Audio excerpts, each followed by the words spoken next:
Ayun guys, pupunta kami sa may Pagbatuan Beach dahil kakain kami ng tayom, yung si Orchin ba guys. Masarap kasi yun. Matagal na kasi kami hindi nakakakain.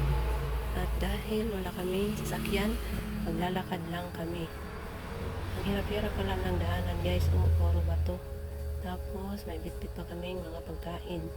May inumin at soft drinks. Ayan, bahala na kami magkadalchi guys.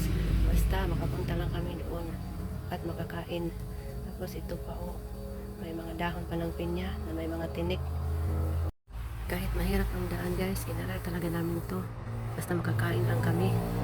Ayan guys, nandito na pala kami. Ang ganda pala dito. Maganda yung dagat. Ang linaw-linaw. Tapos dahil wala pa yung order namin, nag-pictorial na muna kami. At naligo ng dagat. Kasi sayang naman yung ganda ng dagat. Ayan guys, nandito na yung order namin. Kaway-kaway sa mga kumakain ito. Masarap to pag may kalamansi at sili.